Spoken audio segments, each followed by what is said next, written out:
Hey everybody, welcome to Brick by Brick podcast brought to you by Bassmaster Movements. My name is Luke Lodini. I will be your host today, and today I'll be joined by Kylie Ohlmiller. Today, Kylie, if you could just shoot us a little introduction about yourself, tell the fans about who you are, where you came from, and how you fell in love with your sport. For sure. First off, thanks for having me. My name is Kylie Ohlmiller. I grew up on Long Island in New York, small town called Islip. I am a professional women's lacrosse player, so I play for the WPLL Fight. I also play on the Team USA training team, and I went to Stony Brook University. I graduated in 2018. So I am Long Island born and raised all the way through. I went through college. I still live here now. I play lacrosse and I teach lacrosse full time as my full time career, full time job. I own a company called KO17 Lacrosse where we have our own app, we have our own training business per se, where we kind of do clinics and training and camps all over the country.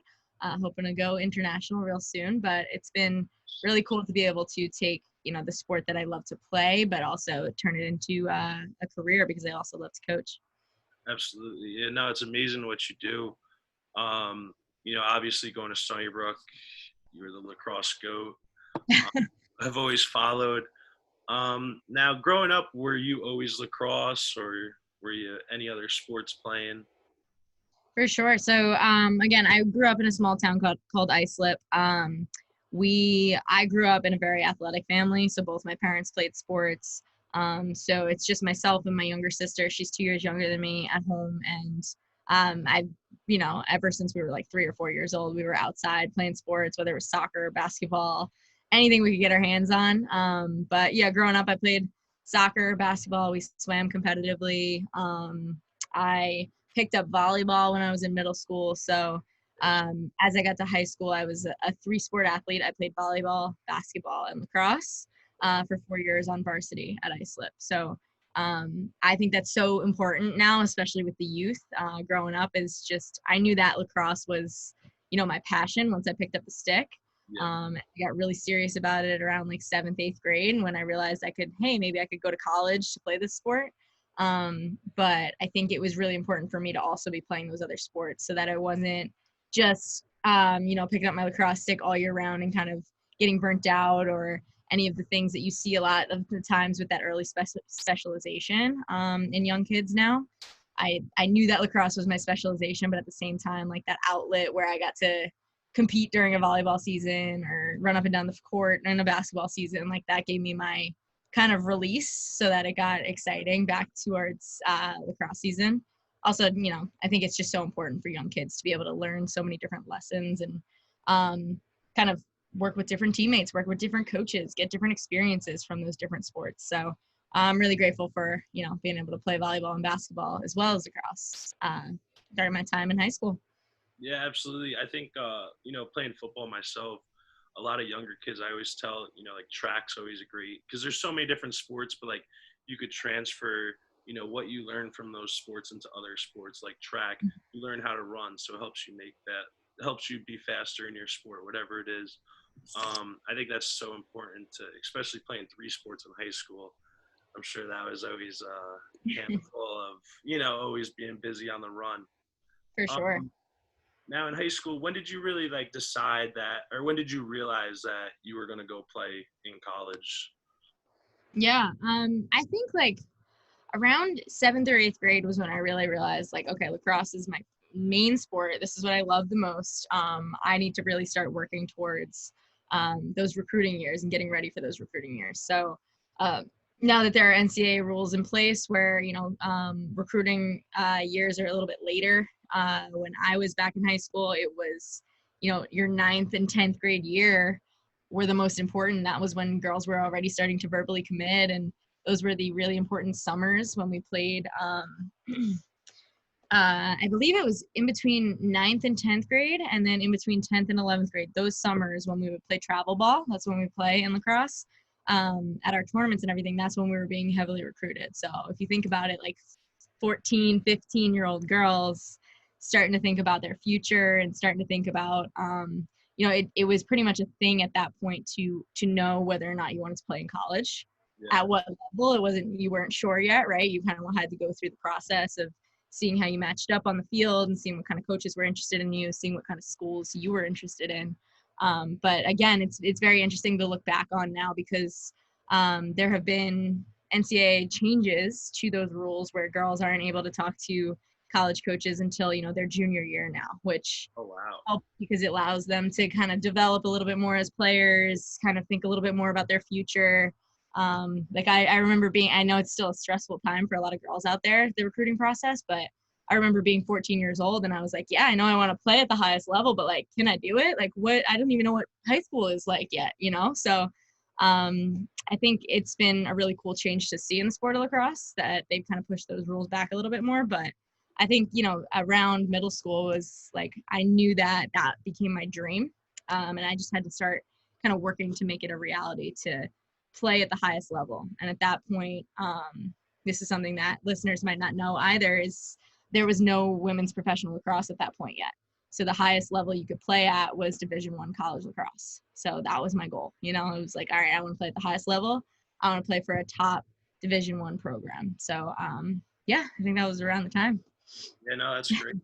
Now, talking about high school, you're in Long Island. That's one of the top, lacrosse locations. You're talking Long Island, Maryland. There's really like, certain spots where like lacrosse is really taken serious. What was it like playing on Long Island, against all the talent that is out there?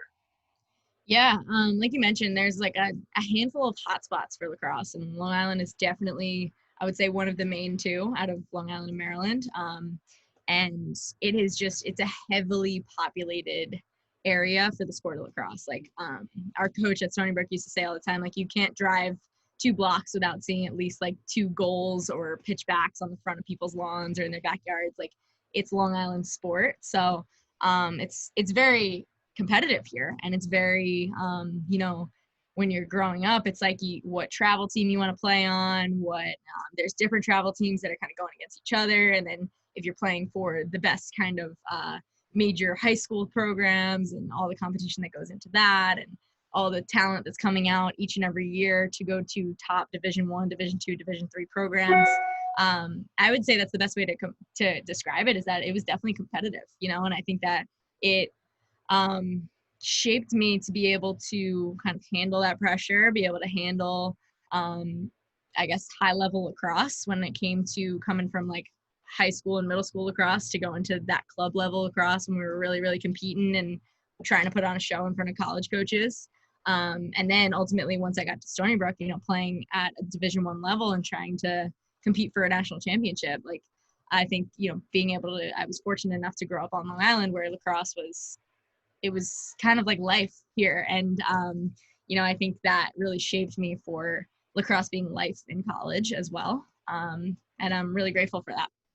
Yeah, no, I mean, even at my school, like I'm upstate New York, and even like our lacrosse teams are filled with Long Island lacrosse players. And like, I think it's so cool that, like at any level, as long as you get to play a college sport, take it serious, be proud of what you're doing. And, it's definitely one of the best times of your life. Sure. So now, obviously you went to Stony Brook. Were there other colleges in the picture? What kind of schools were looking at you? From Yeah. So, I was on a very competitive, very talented club program team. And a lot of the girls that were being recruited, our recruiting year, again, it was like 9th, 10th grade. I was coming off a injury after my 9th grade year. So I was not playing my best lacrosse when college coaches started looking at me. So compared to the girls that were on my team who were getting like top 10, top 20 Division I recruiting looks, I wasn't getting those looks, like those level looks. I was still getting Division I looks. So I can't make it seem as if I was under recruited. But I think that, that at the time, like it made me want to kind of prove some people wrong. And to answer your question, it was a handful of other schools in there, and it ended up being between Hopkins and Stony Brook for me. And I think just, being able to, in the beginning of the recruiting process, being from Long Island, I wanted to go away to school. So it was hard for me to keep an open mind and even give Stony Brook a chance, give them a look. Because I was like, oh, it's only 30 minutes away from my home. Like, I need to get away. But again, that goes back to that whole idea of the fact that I was 15 years old. And that's what I thought I needed. So at the time, my parents convinced me. They were like, you need to keep an open mind. You never know what could happen. And again, I'm so grateful that they, instilled that in me, because when I went on the visit and I went to Stony Brook, I saw a place that I had, I'd been before because I lived on Long Island, but I'd never seen it like that. I'd never seen it in a way that I could see myself for 4 years and making a home out of it, and, creating history. And I think, being able to be there in front of Coach Spallina and his staff as well, where they were kind of just sitting in front of us and pretty much painting all my dreams out on a piece of paper for me and saying like, hey, my belief in you, my belief in this program, like your belief in this program, put that all together for 4 years. We're going to make something special happen. It was like a no-brainer, and I'm so grateful that I did it because, a lot of those things came true, and because of that belief and because of that, I think that special moment where like you see a coach believe in a potential of a player and a person under their program. And that's what I try to tell girls all the time in the recruiting process is like, try to look for not a special moment, but try to look for that moment where it's like, okay, I could see myself building a home here, or I could see myself finding who I am here. It might be the campus. It might be where it is. It might be the coach like it was for me, or the program. It might be the academics. It could be anything, right? It could be different for everybody's journey, but that's kind of how my story went with the recruiting. Absolutely. Yeah, no, you probably don't even know this. Our freshman year, going back when we would always go to your games, being friends with a few girls on the team. And I think your mom was the best fan there. She was always rooting us on to cheer for you guys and everything. It was always fun to always talk to her and everything. So shout out your mom. Oh, Colette, she's gonna love that.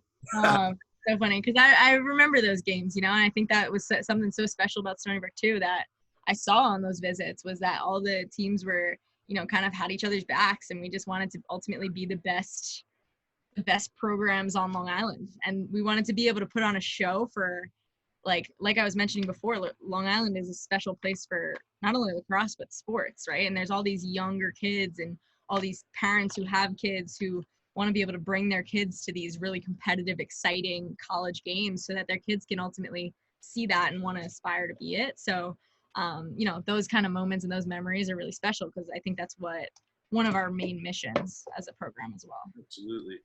Now, what was take it back before you went? You talked about your visit, sitting down with the coach, just talking about, goals and everything. Now, what was that official visit like? Did they take you out to eat? Was it an official? Was it non-official? How did that all go down?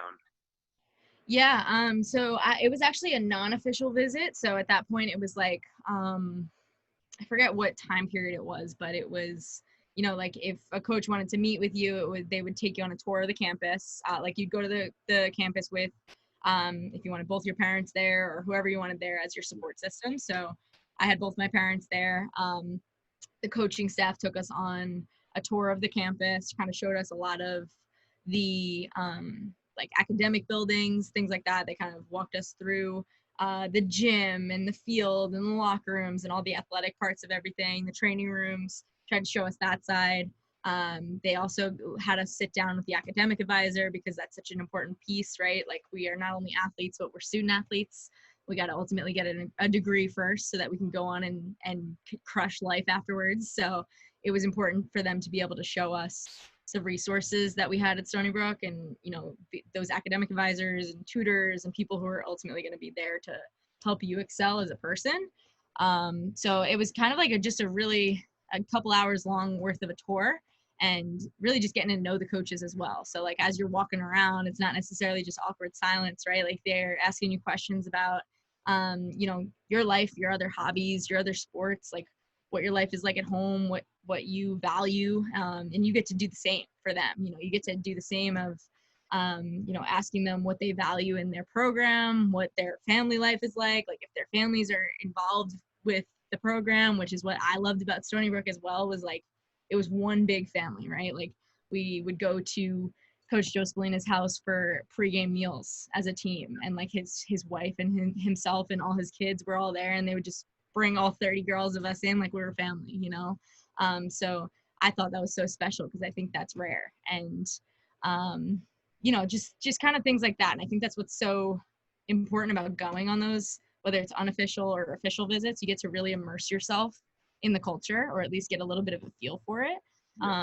And you can really, that's when you can kind of really feel like, hey, this could be a good fit, or hey, I don't like anything about this, or I didn't really, this didn't really fit my style, or I can't really see myself here. And I think once I was there, it was kind of like, it was definitely the right fit. But it was a like kind of long tour of the campus. But at the end of it, we sat in Coach Selena's office and kind of talked about not necessarily just all the things, but how I could fit into to the team's program and to the team culture and future talk and things like that. And but yeah, that's ultimately how it went. And it was an unofficial visit. And once we kind of verbally committed, that actually took, I believe it was like a month or so after I went on the visit, when I called him back and I was like, hey, like, it's actually a funny story. I had a couple other like teams in mind, and I was just still kind of like, I wanted to take my time. I didn't want to rush into the thing, which is so important, into the decision. And I remember calling him just to give him an update, like, hey, like, it's me and so left, like, it's you guys and so left, like, I just want to take my time, think some things through, just wanted to catch up, like, blah blah blah. And I remember he was in the car driving to a tournament with his kids, because all of his kids play lacrosse. He's like, all right, like, take your time, like, always here, call me whenever, blah blah blah, just kind of like caught up a little bit. And I guess something just hit me in the middle of that call where I hung up with him. I went into my living room, I remember, with my parents, and I was like, yeah, Mom and Dad, I'm going to go to Stony Brook. And my mom was like, no, you're not. Like, you said you wanted to go away to school. Like, what's making you make this decision? Like, you are so set on being away from us and away from, like, just getting your own idea, and everything like that, your own experience. And I was like, no, Mom, like, it's right here. Like, I'm going. And I'm calling him back right now. And she was like, you know what? Okay. Like, if that's how you feel, like, let's do this. I'm excited for you. And I literally called him back 5 minutes later. He's like, everything all right? And I was like, Coach, I'm coming to Stony Brook. And he was like, yeah. And you heard the whole family in the background, like, in the car. It's a really cool story because I remember it so vividly. But it was definitely a special moment. Yeah, it's a lot better than my story, I can tell you. I remember I was driving to the gym and I was just like, all right, like, I'm going to get this call out of the way. I want to commit. And I called Coach Omar King, and I didn't get an answer. So I left a voicemail.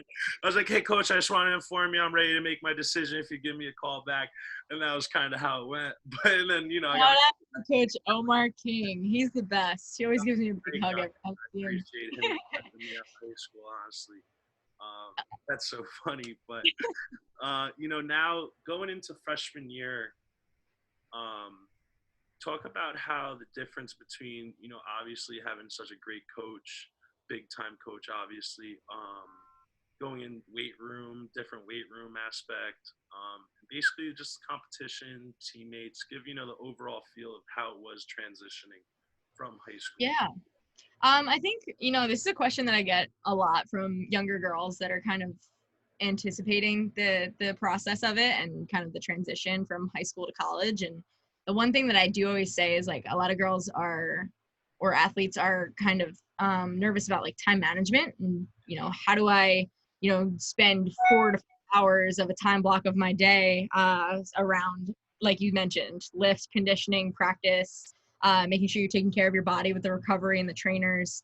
Like, all that is blocked into, like, a 4 or 5 hour. Like, I know, so it's all a part of your daily thing, and it takes a big chunk of your day out. But then you also have, a certain amount of classes and a certain amount of schoolwork that you need to do on your own. You also have a social life. You also have to make sure you're checking in with your family, like, all the things and all the things that you need to prioritize. But I think, just kind of remembering that 2 things, right?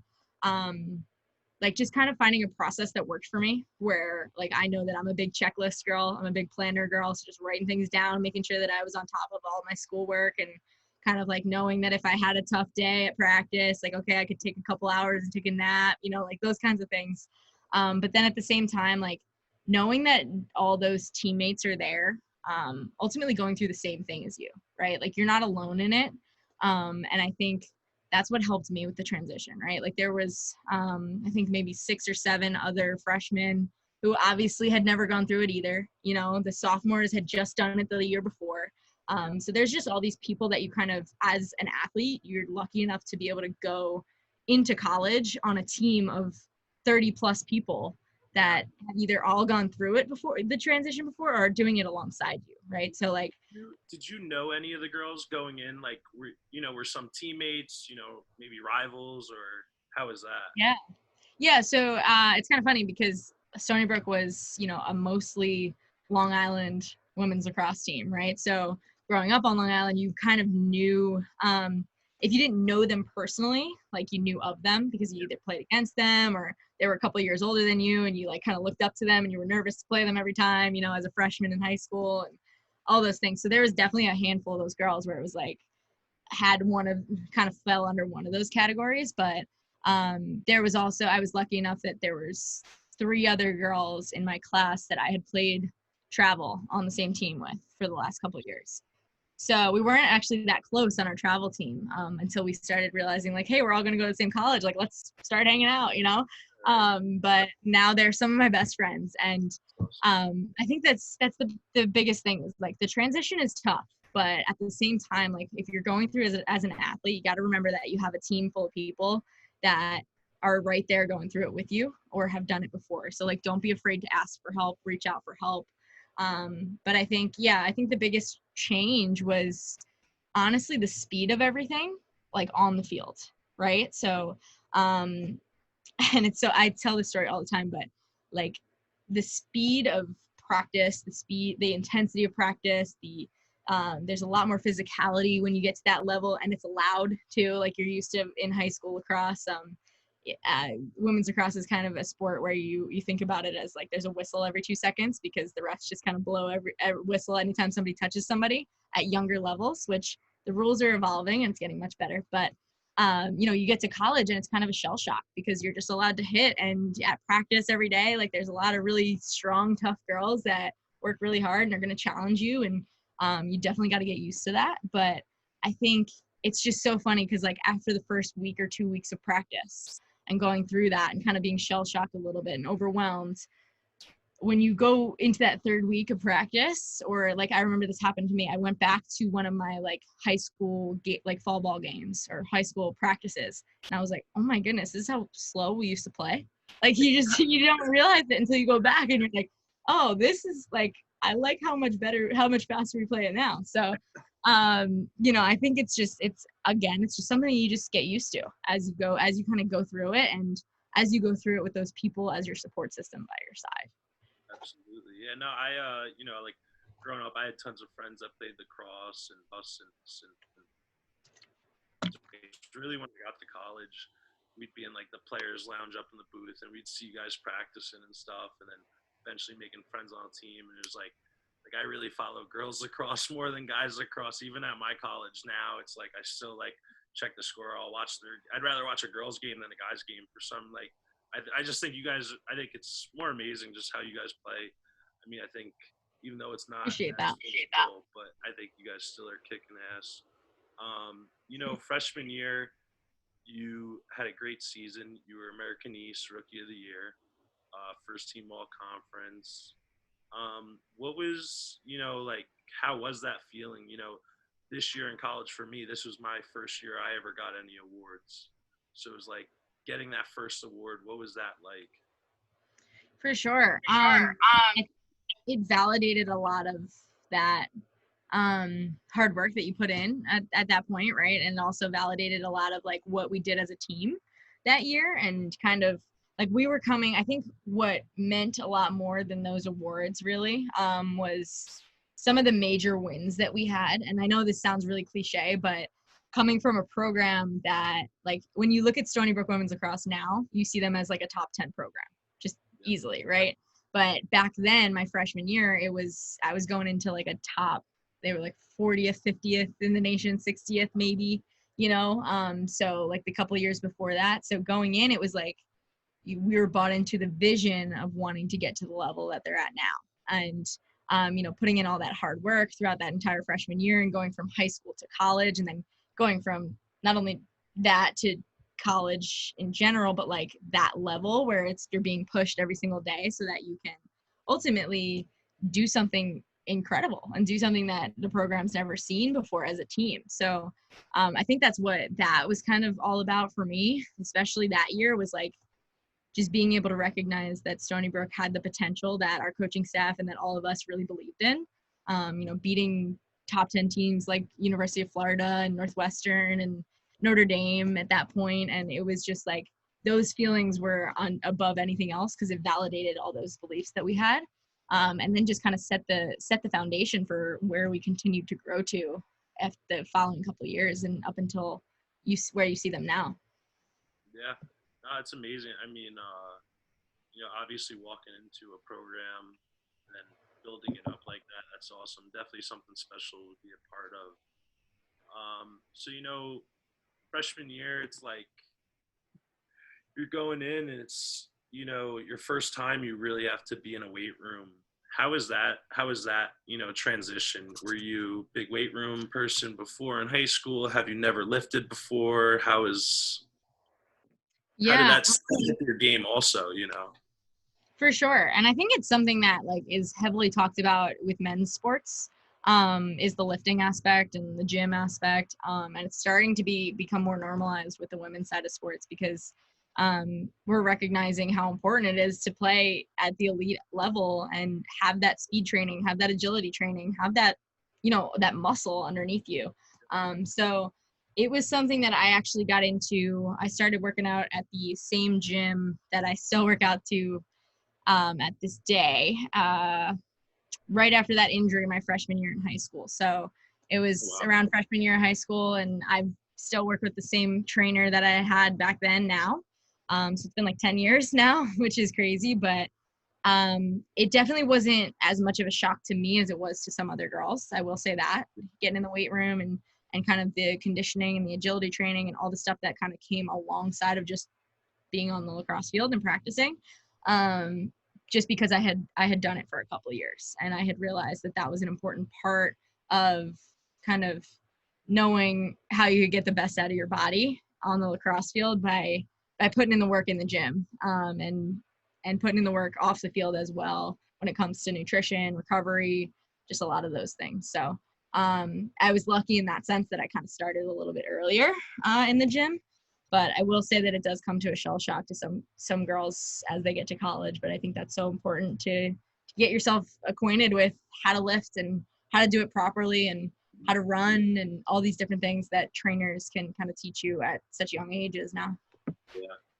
I think, and that was the one thing that really stood out to me at Stony Brook at my time there was the weight room was so advanced. Or like, we had such great trainers there and they were really on top of things, which really helped transition stuff to the field. Mm-hmm. Now talking high school, talking college, sophomore year, you had another great, All-American, second team All-American, first team All-Region. Junior year was, I would say, looking at your stats and everything, junior year was really when you kind of took off, I think. Not that you weren't killing it before, but, you Right. broke the offensive record season hold. You had 78 goals, 86 assists, 164 points total, which passed the record of 148 that stood since 2001. That was pretty cool. What was that like being on top, realizing, that you're doing this? Yeah. No, like you mentioned, to go off your point, I think there was a big change in my mindset in between my sophomore and junior year. And a lot of that had to do with the work I was putting in off the lacrosse field. And I knew like, my coaches had kind of, sat me down and was like, all right, what? And this was something that I was struggling with myself as well, was like, what is holding me back from being like next level? What is holding me back from, my sophomore year, we had a bunch of, like, I think it was a handful, 3 or 4 losses by 1 goal. And those games kind of stuck with me because I felt as if I could have been doing more for my team and we could have came out on the other side. And it was like, all right, what's holding me back? And I had decided that it was the shape that I was in. It was my nutrition, it was my conditioning, it was, if I'm in the best shape of my life, are these problems going to happen? and I was starting to see a lot of like extra special attention on the field from defenders, whether it was a face guard or a lock off or a double team or things like that. And because I wasn't in the best shape of my life, I wasn't able to handle them in the way that I should have been. And, in between that sophomore and junior year, that's when I decided to make that change. And, I made a bunch of nutrition changes with my trainer and came back in the best shape of my life. And it was a huge difference because I didn't even have to think twice about what was happening on the field or any of that extra pressure or any of that stuff, because it was literally like the one thing that I hadn't checked off that was holding me back from taking that next step in order to help my team overcome those really tough 1-goal losses and be able to come back out on the other side of it. So I think it was just like a mindset change for me personally that helped me and my team out on the field succeed and take that next step to where we wanted to go as a program. And I just wish that I had done it sooner. Yeah. Now, what was that like playing, for people that don't know, your sister showing up, going to Stony Brook, playing together, obviously, having an older brother. Unfortunately, he was 6 years older than me, so we never really got to that same opportunity ever to get a chance to play together. But, I would have loved to play against him or with him. What was that like playing with your sister? Yeah, so special. So special because it's just the two of us at home. We're really close. And again, we played all sorts of sports together growing up. So it was nothing, out of the ordinary for us. And it was just really special to, my junior year, she came in as a freshman. Our parents got to, root on the same team. They didn't have to root against each other if she was at a different school. They got to be in the stands for every single game and root on their two daughters playing the same sport on the field together, like assisting each other, making plays happen, then hugging afterwards. Like just a lot of the really special memories that, you can get really, really close with a teammate. Like all of my teammates are like sisters to me, but I mean, having an actual sister as a teammate, it's like double. So, That's all. yeah, so it was really special. And we had a lot of really good memories together. And now she was a senior this year before the season got canceled. So now she's going to go back for a 5th year and finish. Oh, nice. He was coming back. That's Yeah, awesome. I'm pumped she has I that. just saw, Sydney just announced, or I saw on Facebook, there's a nice article for that. That's awesome. Now, because junior year was my freshman year as well, um, I was actually at the Maryland game, which ended your season, unfortunately.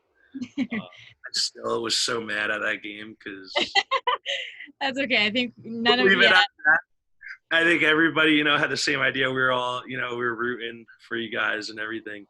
So now you did your, freshman, sophomore, junior, senior conference champions. What was that like? Have you ever won your conference before? Come from high school, my senior year, we were 1-9, so I've never won anything. But what was that like? Having that you won. Absolutely. I mean, I think, it was so special to us because it was something like it was always our first goal for the season, right? Like outside of just obviously we wanted to win our first game of the season, then just keep going, and it was game by game by game. But our first like postseason goal every season was to win the America East and to defend our title. So to do it 4 years in a row was really special and just continue on that tradition that, I think it was like 2 or 3 years before I got there that they had won it in a row already. So we just wanted to, do what we could to put the uniforms that we had on in a better place than when we got them, we wanted to kind of just continue on the tradition and do what we could to continue that. So it was special to be able to go a four-peat for 4 years. And I know they're going to continue on that tradition as we go. But like you mentioned, it's always special to be able to lift up some sort of trophy or lift up, put on some sort of ring. Absolutely. No, yeah, I think it's really special. Or at my school, currently we're three-time Nice. back-to-back champions, which is awesome. I've been with for two. Unfortunately, I wasn't with the first one, but being back next year, get that fourth one, absolutely. Um, that's awesome. Now, speaking professionally, now you're going, senior year's over. You got drafted number 1 overall. What was that all like? What was your process? What was the day like? Um, yeah, it's actually a very funny story. So the collegiate draft, so it was a collegiate draft that actually happened. And so I was still at Stony Brook as a senior, and I think it was like April, because this WPLL season started in June, and it was the first inaugural season of the WPLL that was going to be happening in 2018.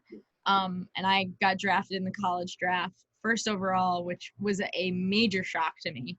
And so big of a shock that like I didn't even know. So I was still at Stony Brook. My sights were still set on like winning a national championship, hopefully getting my degree, just kind of enjoying the last couple months of college with my friends and my teammates. And I remember we had a house with 9 girls, and we were just kind of sitting on the couch, regular night, doing some homework on the laptop. And one of my friends goes, Kai, you might want to check Twitter. And I was like, I had no idea. And so I looked on Twitter and I just like refreshed it, and it was like Kylie Ohlmiller, #1 like draft pick. I was like, oh my goodness, like I just got drafted. I had no idea. So like, you know what I mean? So it was kind of a funny story when you look at it like that, but literally like, I mean, a dream come true for any athlete, like I mentioned briefly before, like going into college, there was no professional league for women's lacrosse. There was one for men's lacrosse, but there wasn't for women. So you go into college and you're like, okay, I got 4 years and then it's over. If I'm lucky enough to get a tryout with the US team, like that would be awesome. And I can continue maybe doing that, but like there's nowhere else for me to go after that. So halfway through my college career, when the WPLL was announcing like, hey, like we're going to be a thing, like professional women's lacrosse, let's go, that's when my kind of dreams shifted. And it was like, okay, you could continue to do this and you could figure out a way to make a living off of playing the sport that you love and coaching the sport that you love and just being around the sport that you love. And I think that's where, my goals kind of shifted. And I saw a vision to be able to play post-collegiately. And that's what was so special for me, in the sense of getting drafted. Wasn't necessarily like, it was a huge, huge honor to be drafted first overall. I could have never imagined that in any of my sports or nonetheless lacrosse career. And so grateful that it happened. And I think, it was just an honor to be part of the first inaugural season of the WPLL, and I think it was really special. Obviously, once Stony Brook ended and once we didn't kind of get to our goal of reaching the national championship or reaching the Final Four, and we had a couple weeks or months to kind of grieve over that. But, that's a difficult time, but being able to know that there was also a future and I was going to be able to continue to play, it wasn't the end of my lacrosse career. That's something that I'll forever be grateful to the WPLL for. Yeah, that's awesome. Being part of history, basically. Mm-hmm. That's awesome that they have that now, and I think it's a great opportunity. Now, talking about USA, talk about how that experience has always been practicing, because you have your same coach, Coach Joe, and is it just him, or do you have any other? Does he have the same with them? Yeah, so he is one of the assistant coaches actually. So my first experience with Team USA was back in my junior year of college. I got invited to try out. There was a yearly tryout, and at that time there's a World Cup every 4 years for women's lacrosse. And next World Cup was 2017 that summer. So it was the fall of 2016. So it was like the last round of kind of like tryouts and things like that.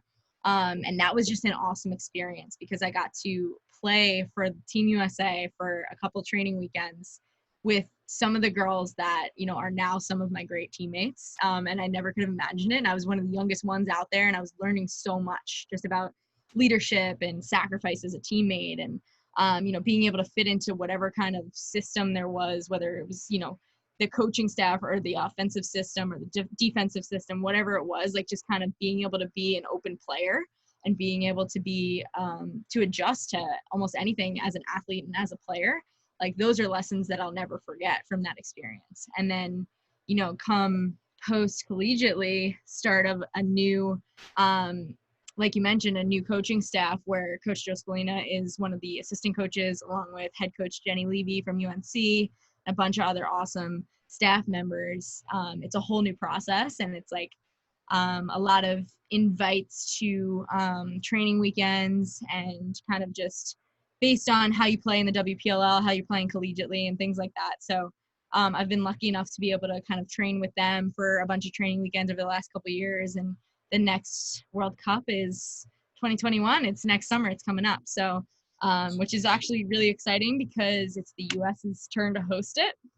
So the World Cup in 2021 will be at Towson in Maryland. So on home turf, and fingers crossed, I'll be able to be on that team and hopefully be able to kind of achieve my next goal of winning a gold medal and being able to continue to represent USA across my chest, because I think that's the biggest honor that I could have as an athlete. And just being able to be out there with those girls. Like, a lot of these girls were people that I watched and idolized and all these things growing up, and now I get to be out on the field with them and texting them, and you know what I mean, like they're my friends now and they used to be my role models. So it's and they still are my role models. So I'm very grateful for any chance I have to be able to put on that uniform, and also be able to play for Coach Joe Spalina again, for sure.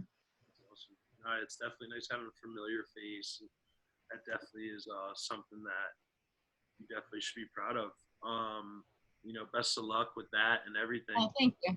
Now, I'd love to talk about what was it like. We talked a little bit earlier off air. Being with New Balance. What was that process like? Building your brand and how everything came along. What was that really like? Yeah. I think, again, like once I realized that there was a professional league for me to play in, I had always had a love ever since high school when I started training younger girls. I had always had a love for like being able to sit there with an hour with a girl, be able to explain something to her that maybe someone had taught me or I had gotten out on the field that it clicked for me, being able to kind of pass that on and see something click in a young girl's eyes and like kind of have her understand it and have her love the process of it. Like, I just loved that. And I trained girls all throughout college, like all younger girls. And it was my favorite thing to do. And I was like, how can I make this something that I can make a career, because everyone keeps telling me you're supposed to love what you do for a living. You're supposed to ultimately do what you're passionate about. And one, I'm passionate about playing lacrosse. And two, the second thing I'm passionate about is being able to take my experiences, my knowledge about the game and pass it on to the next generation, because they're the future of our sport. So I think, just kind of making that realization, and as college started to wind up, like I added on a business minor to my social major, and I just kind of wanted to kind of get some experience underneath me. And once college ended, it was, there was a handful of lacrosse equipment companies where, they started to reach out, and I started to kind of facilitate deals, facilitate contracts, and kind of talk and find the right place where I could, first of all, grow my brand, be able to have the freedom to start KO17 Lacrosse, which I didn't know exactly what I wanted it to be at the time, but I knew I wanted it to be something. I knew I wanted it to be special. I knew I wanted it to be me, and I knew I wanted to be my authentic self. So, just kind of talking through those companies, like Brian, who is owned by New Balance, is, they have been allowing me to be myself. They've allowed me to kind of explore different avenues with KO17 Lacrosse, and they've given me so many different opportunities to meet athletes and entrepreneurs and all these awesome people in the sports world that have kind of just elevated my experiences to the next level, and just ultimately supported KO17 Lacrosse and everything that I'm doing as well. So it's been a really great partnership, and it was again, another dream come true. Post college, being able to sign a sponsorship deal with a major equipment company is, I don't think something that I ever would have even known was possible as a female athlete in high school, or even in the early stages of college. And I'm just really grateful to, one, Brian and New Balance for taking a chance on me, and two, my experiences with Stony Brook and, Coach Joe Spalina and his staff and everything they believed in for me as a player to kind of push that forward to that next level for my next level of my lacrosse career. Yeah, no, the brand I think is awesome. Mm-hmm. You just came out with the app, and I want to talk about that, but Sure. we have to talk about the face paint. Oh, yeah. You on the KO17 app, it's everything. Where did that come from? Like, what was that? Just game day ritual, and then does it have a meaning? What's up with that? So in high school, my sister and I, we used to just kind of like play around with eye black looks. Like I had always worn eye black. I just thought it was like another way to express myself out on fields. It's kind of like, all right, it's game day. Like once the eye black's on, it's, it's go time type of thing. And I think like I had kind of like triangles on my face at one point. One of my friends was like, oh, you should try and make it like it almost looks like the Batman wings. You should try and like wing it up a little bit. Yeah, So even if you look at pictures from high school, it's like triangles with like a little wing. But then, I brought it into college and kind of made it my own and brought the wings up higher. And that's now it's just kind of like my own thing. And I never would have imagined it to be like a brand logo. Never. I just thought it was something that I was wearing on my face. And, yeah, I could have imagined kids wearing it on Halloween. I never could have imagined having it like right here on a t-shirt and selling them. I couldn't ever imagine that with just something that I was just kind of trying to express myself out on the field. And it does make me really emotional when I see when I see girls wearing it and people rocking it out on the field and tagging me in pictures on social media and stuff like that. So again, another really lucky situation that turned great for my branding and for my marketing. But it's just another way for I guess me to show my authentic self and be a little bit different out there. And I think that's what's so important about female athletes and female role models, or even just role models in general, is that young kids can like find something about you and be able to relate to it, and then yeah, be able to want to be you because whether it's my eye black or the way that I play on the field, like whatever it yeah, might be, they can kind of connect with me on that level, same way as a little boy can connect with Steph Curry or LeBron James. yeah, It's the same thing. So I think that's so special, is just to be yourself. And someone's going to be able to connect with you no matter what. yeah. Yeah, I think that's so cool. Or like, I obviously follow you on all social medias and seeing kids tagging you with, the mask, face mask. And everything. I think that's so cool. Like, I think that's definitely something that you should be proud of and really, I think you're taking great advantage of it, using it on your, as your brand. And now, what would you suggest, to other athletes that are trying to build a brand? How would you, what's your experience like, or how would you, what would you say for them to, keep on track or this, that? Yeah, I think it was a lot of trial and error for me. So I think there wasn't necessarily like a blueprint that I was following. It was really just like off of a vision of like, hey, I want this to happen. I have no idea how I'm gonna make it happen, but like let me just try and take like a first couple steps, and then if I realize, oh, I need these couple things first before I can take to that step, then you kind of like can build those steps up to it. But like I think it all just goes off of vision, and if you're super passionate about it, like you're gonna ultimately make it happen. And I think, take your time with it, make sure it's what you want, make sure it's how you want to be represented of yourself. That's what I did after my kind of my senior year of college. I took my time. I made sure that I spent a lot of time on it, made it exactly how it was. And then you'll realize that at a certain point, and I've spoken with a lot of entrepreneurs about this and different brand managers and things, but there comes a point where everything's ready to go and you're just like, I Yep. feel like I could do this. I feel like I could do that. And it's just like, you just got to take the leap of faith. You just got to put it out there. And I think that was the biggest thing for me, was just like, okay, just put it out there, like just go. And then as it goes, there's going to be a lot of trial and error, right? There's a bunch of different online systems that I tried that, I ended up not using and using a different one, but I wouldn't have ever known that if I didn't try.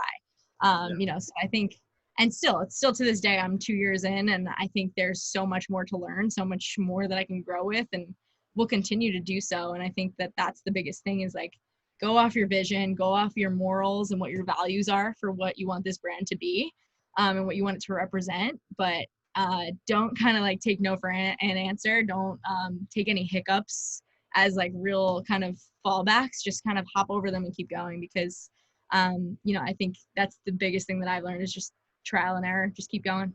yeah. And I was looking at your app past few days. Kind of give a brief, put yourself on, tell our fans about your app, let them know what you can do. Obviously, I said to you before off air, which I thought was the coolest feature that caught my eye, was a thing where you could take a video of your training and send it to you, and you'll give feedback. Kind of just give a little run through of what your app is. Sure. So it's right here. It's this one right here. That's my eye black. Yeah. Yeah, Famous so I've- the famous eye black, it's on the app now. But yeah, it was again, so my biggest thing obviously was like just being able to train girls. And over the last 2 years, my first plan for KO17 lacrosse was just to take every opportunity and go to every other different spot in the country that I could and put on a clinic, train some girls, or just kind of connect with any girls that I could, because a lot of my base is here on Long Island and I wanted to be able to explore the entire lacrosse community. So I wanted to put myself everywhere and be able to see what lacrosse was like in different sports. And again, just kind of put my expertise everywhere if I could. And as I did that, it was really awesome to be able to travel and be able to be with people, but I wanted the experience to kind of be there for them whenever, right? Like I'm one person, so I can't technically be in California while I'm also in New York, while I'm also in Texas, while I'm also in Minnesota. I'm one person. So it was unfortunate that like it was so fun for me to be in California once a year, but I was only there with those girls once a year, or twice a year if I was lucky. So I was like, how could I take advantage of technology to be able to work with these girls on a more regular basis, in a sense where like, okay, Kylie Ohlmiller is in my backyard training with me. And that's where the vision started. And I think, I'm grateful to Rob Pennell, who's a men's lacrosse player in the PLL, and he kind of hooked me up with the right people and saw my vision with KO17 lacrosse. And I'm with some app developers now that are just incredible. And I think that's the biggest thing, is finding people that really believe in what you want to do. So yeah, with the app, you can, like I mentioned, I can kind of connect with girls all over the world. I have girls which is again, another emotional situation, but I got a subscription notice the other day from someone in Japan. I got one from someone in China the other day, and I was like, this is insane. This is what I want to ultimately do, is be able to reach all these different lacrosse communities any way that I can. And when I can get there, I want to get there, because I also love the traveling aspect and meeting people. But I think, there are so many different features on there. Like you mentioned, there's a one-on-one feature where girls can submit videos of themselves practicing in their backyard, or even game film, and I can give them audio and written feedback for them to go back to whenever they want to practice those drills. There are all sorts of video packages where I put together drills and skills and things like that I describe in videos. So if people are ever looking for drills to practice on their own, they can just go on the app and click through the videos, and it's a full explanation of it. There's all sorts of things on there, even just kind of like for subscribers, I do like I actually have it tonight. I do a weekly Zoom training session. So all the girls that are subscribers get to kind of hang out with each other, right? Like there's not one location where I'm doing these clinics anymore. It's more just kind of like all here on the computer, and girls from everywhere at the same time getting better together with me. And there'll be all sorts of different features that I can kind of add on as I go. But KO17 Lacrosse app, check it out. Definitely recommended. I think that's awesome. I think the app's awesome. I've looked through it a few times. I think you're doing something great with that. And I think, that is going to be the new direction of sports, going through what we're going through right now. I know, being a college athlete myself, it's very hard to train with the limited resources we have. I'm lucky my dad owns a gym, so I have my own private gym. But, wrapping up this interview, just going to ask a few random questions just to get, see what's going on. Sure. Like, what's your go-to quarantine food right now? What's your snack food? Where is it at right now? I'm fat right now, so I unfortunately can't really eat right now. I'm on a diet. But we're gonna talk about food anyway. That's so rude. It's actually pretty sad. As you can see, I'm drinking coffee, but I drink I used to drink 2 to 3 cups a day when I was like running around doing everything. Now I think it's even worse, because I'm just sitting here and I'm like, oh, like I think I need another one, and I think a lot of my meetings and everything are just back to back to back to back. So I'm like, I need another coffee for this meeting, this meeting, this meeting. But which isn't true. Like I should be drinking more water. But as for right, I have this too. I finished that, but yeah, I think coffee's my go-to. I think like it's really bad, but I think coffee's my answer. And there's my Long Island accent for everybody who's listening. Yep. Now, what is, Netflix, Hulu, where are you at? What you watching? Any shows, movies, Friends? That's the go-to. right there. I love it. I'm Always a good. OG Friends fan, so that's unfortunate with Netflix. But yeah, I'm currently binge watching New Girl on Netflix and also Dead to Me as well. Nice. Yeah, Nice. couple different. Um, Now, what would you say is your favorite thing that you've done during quarantine, or what's your favorite thing to do during quarantine? I think that I've definitely like I am a very like hustle and bustle. I've been traveling a ton over the last 2 years and even just all over Long Island on most days. So I haven't had much time to really just sit and reflect and hang out with family and like those little moments I've really been missing. So I will say that I've been getting back into my journaling and reading books, which has been really nice for me. And even just like being able to like go for a long walk with my sister or with my parents at the end of a night, and especially now that it's getting nice out, like going to the beach and things like that. So I'm enjoying the downtime and being able to take a couple hours out of my day and not feeling like I have to kind of rush around. And then last question: what is your favorite game memory from college? What was your that one game you always will remember, or that one practice or time with your friends? What was that one experience that will always stick out to you? That's always such a tough question because I like when you say it and the more the longer you talk about that question, I like more memories just keep popping up. Yep. But I would say, there was one really special game my junior year. It was the game before we went down to the Maryland game. It was the first time in program history we had made it to the Elite Eight in the NCAA playoffs. And it was on Mother's Day. Beautiful. I believe it was either a Saturday or Sunday. Beautiful day out for lacrosse. Packed stadium at Laval Stadium in Stony Brook. And it was Mother's Day. So it was really, really special because, once we won, first of all, program history, so we were pumped. Second of all, we knew we were going down to Maryland to play the number one team for the last like 15 years or so. So we were also really pumped. And then, it was Mother's Day. So all of our moms got to come down on the field and like celebrate with us. So just a really special day that I can kind of just like immerse myself in the picture about it. Oh, that's great. And lastly, do you have any, where can people find you? Obviously, have your app, your Instagram, Twitter, what other social medias you're on? Yeah, I'm pretty active on Instagram, Kylie Ohlmiller 17. I have a YouTube channel, Kylie Ohlmiller, and then on the app KO17 Lacrosse. But yeah, mostly Instagram or Twitter is just Kylie Ohlmiller. Come hang All out. right. Thank you for coming on, and thank you for everything. Best of luck with everything. And thank you guys for tuning in to Brick by Brick Podcast, brought to you by Mass Monster Movement. Thanks so much for having me. Hope everyone's Yep. staying safe and healthy. Thank you.